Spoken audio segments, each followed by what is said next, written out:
안녕, 막내 오빠입니다. 자, 저번에 지난 중국어 강의에서 예고해 드린 것처럼 한번 오늘은 그 중국과 주변 이민족의 어떤 물고 뜯기는 그 역사 관계에 대해서 한번 설명을 하면 좋을 것 같아서 이 자료를 만들어 봤거든. 그래서 혹시나 이 자리가 어떻게 생긴지 좀 이해가 안 되시는 분들은 그 이전에 중국어 강의를 한번 들어보면 문법 완성하는 그 강의를 한번 들어보면 될 것 같고, 일단 오늘은 중국과 이민족의 관계야. 그러니까 중국이라는 나라는 그러니까 그 대륙이 워낙에 넓어요. 음,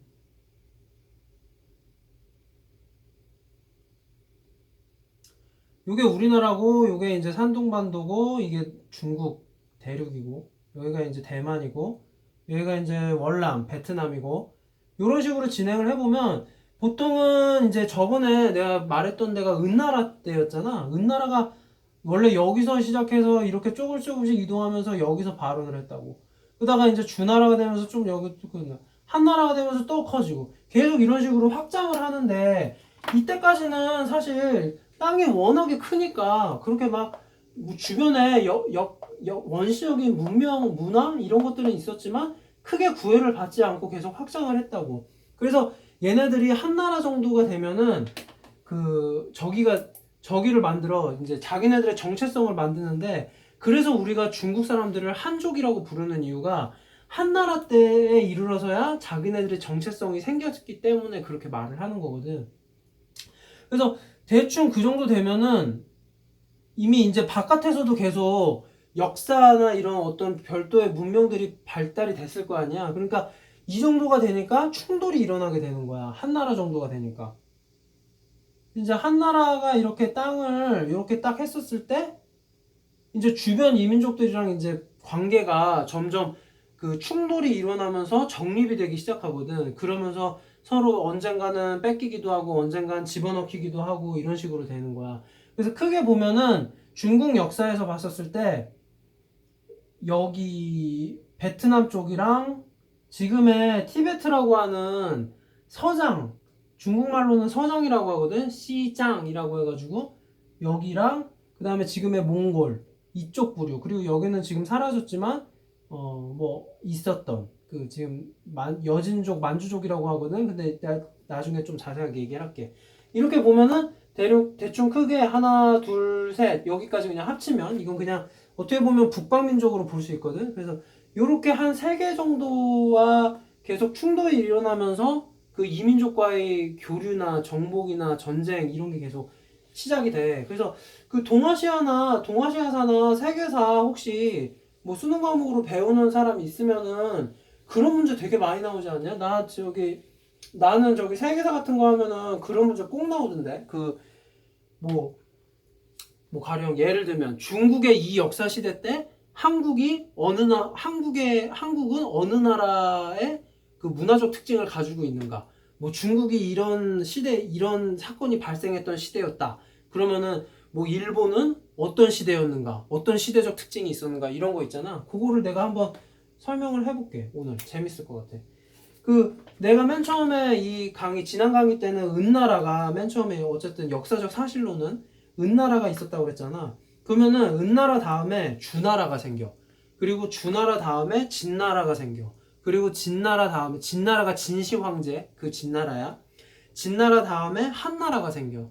그리고 한나라가 내가 아까 말한 그 한족, 정체성이 확립된 시기, 중국의 정체성이 확립된 시기, 한나라가 생기고 난 다음에 그 커다란 이민족의 그 침략이 있었어. 중국 본토에 대한. 그게 바로 위진남북조.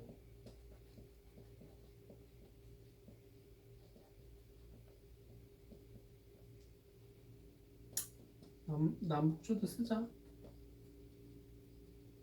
위진남북조라는 시대인데, 이 시대는 위나라가 무슨 위자면은, 여러분들 삼국지 알지? 삼국지 모르는 사람 없을 텐데, 조조 있잖아. 조조, 유비, 송권. 위나라, 총나라, 오나라 이렇게 3파전으로 해가지고 중국 대륙을 다퉜던 시기가 있잖아. 한나라 이후에. 그 한나라가 이후에 위나라가 물론 천하 통일을 이루지는 못했지만 어쨌든 위나라의 영향력이 제일 컸고, 그리고 더 중요한 거는 한나라의 어떤 그 전한 후한 이런 식으로 있는데, 한나라의 그 도통을 받은, 그러니까 공식적으로 양위를 받은 게 어쨌든 저쨌든 간에 조조의 위나라였거든. 그러다 보니까 이제 위를 여기서 대표적인 나라로서, 그래서 위나라 다음에 위를 접수한 게 진나라거든. 위나라의 신하였어. 한나라의 신하가 조조였고, 조조가 한나라를 멸망시켰고, 위나라의 신하의 사마씨였거든. 사마씨가 그 위나라를 멸망시켰고, 이렇게 했거든. 그리고 이제 그래서 이제 진나라, 위진 남북조라고 하는데, 이 남북인 무슨 말이냐면은 그 당시에 이제 이 진나라가 진시황의 진나라가 아니라 위나라가 없앤 진나라가, 위나라를 없앤 진나라가 이제 오랑캐를 끌어들여. 그러니까 토본이라고 하는 강족이라고 하는 지금의 티베트족을 끌어들여가지고 자기네들이 더 이제 그때 이제 팔왕의 난이라고 해가지고 왕자들끼리 난을 벌였단 말이야. 서로가 황제가 되려고. 그러다 보니까 이제 그런 측면에서 이민족들이 들어와가지고 중국 대륙을 활보하게 되는 거야. 근데 이제 너무나 땅이 크다 보니까 완전히 활보는 못하고 이 북쪽만, 그 양자강이라고 하는 그 지금의 상해 끝자락에 있는, 끝자락에서 이제 그 아까 전에 말한 티베트까지 이어지는 그 강이 있잖아. 그 양자강을 기점으로 북쪽에서 활동을 해요. 그래서 북조라고 하고, 북쪽에서 활동한 왕조. 그리고 중국 사람들은 밑으로 도망와가지고 남쪽에서 만들어낸 왕조가 있거든. 그래서 남조라고 그래. 이게 위진 남북조가 그래서 위진 남북조라고 하는 거야. 뭐 중국어 강의 듣는 사람들은 이제 좀 약간 이해가 되겠지만, 이런 식으로 다른 어족을 쓰는 이민족들이 중국을 침범을 한단 말이야. 그러면 여기에 지배계층이 되거든. 그러면 당연히 자기네들 말을 먼저 우선적으로 썼을 거 아니야. 그러다 보니까 이게 중국어의 짬뽕이 되는 거야. 그래서 중국어 고유의 특징이 자꾸 다른 어족에 섞여버리는 거야. 그래서 그게 이제 지금 현대 중국어가 이런 식으로 만들어진 거지. 고대 중국어는 안 그랬는데 현대는 이런 역사를 거치면서 자꾸 짬뽕이 되면서 주변에 어떤 이민족들의 쓰던 어법이 짬뽕이 되면서 이제 계속 현대 중국어가 돼버린 거거든. 그건 이제 요런 식으로 이제 문법을 내가 그 중국어 강의에서 설명을 한다는 얘기인 거고, 이렇게 북조와 남조가 나눠지고 난 이 시기는 우리나라로서는 삼국시대, 그 고구려 백제 신라가 이때 이제 있었어. 이 시기에 삼국시대에 있었고,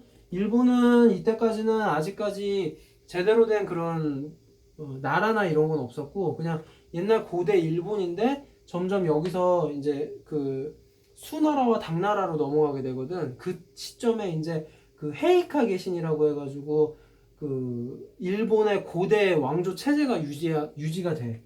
그래서 일단 이 시기는 그 시기로 보면 되고, 내가 잠깐 얘기를 했지만 이제 이런 식으로 서로 혼란을 하다가 천하 통일을 위해서 수나라가 결국에는 천하 통일을 하고, 그리고 당나라가 그 수나라를 이어서 천하 통일을 다시 또 해.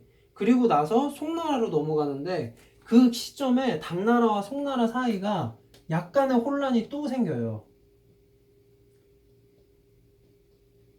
이게 당나라고 이게 송나라인데 약간 150년 정도의 시간 동안 또 혼란이 생겨요. 이게 5호 16국이라고 우리는 보통 얘기를 하는데, 5호 16국 시대라고. 이때 또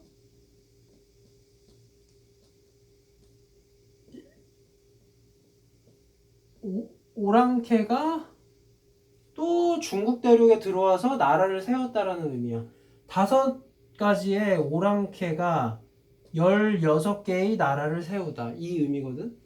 그래서 이제 중국 당나라 자체가 사실 그런 얘기가 있어. 그 당나라라는 나라가 이씨성을 가진 그건데, 원래 그 조상이 그 서쪽에서 온 그 강족 출신이라고 하더라고. 그러니까 티베트족일 수도 있대. 그래서 이제 그런 것 때문에 당나라 자체가 그 국제화된 나라라고 굉장히 우리가 많이 말을 하는데, 그 이유 자체가 당나라의 정체성이 중국 고대의 어떤 그 중국 중화민족의 그런 게 아니라, 그 당나라가는 그 서쪽에 있는 어떤 그 티베트족의 그걸 기원으로 뒀기 때문에 국제화에 있어서 좀 더 자유로울 수 있었다, 이런 가설이 있어. 그렇기 때문에 계속 그 당나라의 기조도 뭐냐면은, 중국 자체의 내부는 절대적으로 황제가 그 이렇게 통치를 하지만, 주변에 다스리기 힘든 지역 같은 경우에는 절도사라는 걸 둬. 그래서 이제 절도사를 두어가지고, 그 절도사를 보통은 그 지역에 강세를 띠고 있는 이민족들을 임명을 시켜가지고 그렇게 하거든. 그러다 보니까 정말 이민족들이 스스럼 없이 이렇게 그 당나라 조정과도 교류가 가능했던 시기인 거야. 그러니까 막상 당나라가 약해지니까 이민족들이 확 들어와가지고 16개나 되는 나라들을 흥망성쇠를 거치면서 계속 이렇게 바뀌게 되는 거지. 그런 시기가 있었는데, 그런 시기에 우리는 고려 시대가 이제 생겨. 이제 신라 시대가 있었잖아. 당나라가 이제 통일 신라 시대랑 당나라랑 거의 이제 궤도를 같이 하는데, 그 5, 16국 시대 때 이제 고려 시대가 생기고, 그리고 이제 송나라가 생기고, 송나라 다음에 이제 원나라라는 나라가 생겨요. 송나라 다음에 원이라는 나라가 생기는데, 이 원나라는 아까 전에 말했던 위쪽에 몽골족이 생겨온 나라야. 몽골족이 싸그리 그냥 이번에는 분열이고 자시고가 없어요. 그냥 싸그리 중국 대륙 전체를 확 다 먹어버려. 이때까지도 우리 고려 시대여가지고 원나라가 원래 고려를 식민지로 만들어가지고 한 110년 동안 이제 계속 그 통치를 한 그 시기도 일단 이 시기인 거야. 그 세계적인 제국을 세워가지고. 이제 이때 또 몽골에 대한 그 통치가 있었고, 그 다음에 원나라 다음에 명나라라는 나라가 세워지는데,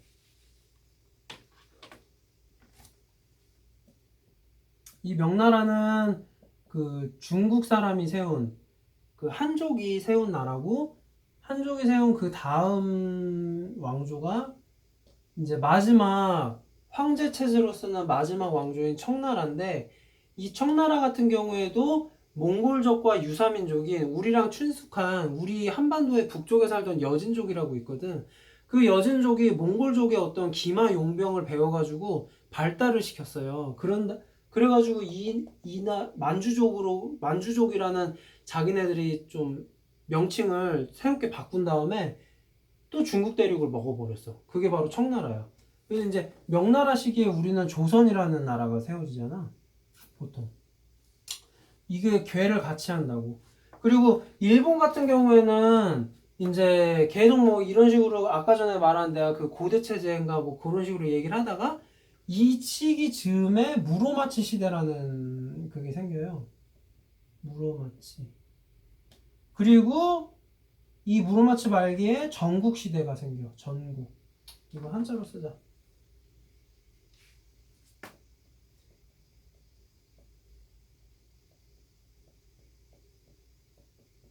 전쟁만 하는 시대인 거야. 전국 시대. 그래서 이제 우리가 흔히 아는 풍신수길, 뭐 도요토미 히데요시, 뭐 도쿠가와 이에야스, 이런 사람 있잖아. 오다 노부나가, 이런 어떤 그런 맹장들이라고 하는 일본의 그 한 150년간의 그 철저한 혼란, 난세가 펼쳐지고, 청나라 시기에 들어가서 이게 여기까지 하다가 이제 청나라 시기 이때 에도막부가 생겨. 이 시기에. 그래서 이제 이 에도 막부 시기 때, 그 도쿠가와 이에야스가 일본 내에서 천하 통일을 하고 에도 막부를 세우면서 그 정말로 진지하게 그 중앙 집권화된 국가라고 말할 수 있는 시기가 이때 새겨진 거지. 이런 식으로 알면 될 것 같아. 그렇게 오늘은 간단하게 그냥 한번 요거를 말해보고 싶었거든. 이민족의 역사에 대해서. 근데 내가 이거를 맨 처음에 말한 이유는, 그러니까 이런 식으로 역사가 굉장히 워낙에 오랜 기간에 그 역사가 있었기 때문에 계속 주변 민족과의 교류나 이런 정복 과정이 굉장히 활발했어요. 그러다 보니까 그게 당연히 문화나 그들의 문화나 언어에도 영향을 끼칠 수밖에 없었잖아. 그래서 내가 오늘은 간단하게 이렇게 한번 얘기를 해봤고, 이런 식으로 그 한번 그 중국과 이민족의 관계에 대해서 좀 공부하고 싶으신 분들은 오늘 강의를 한번 참고해가지고 좀 더 배웠으면 좋을 것 같아. 그러면은 다음에도 좀 더 유익한 주제로 만나 봅시다.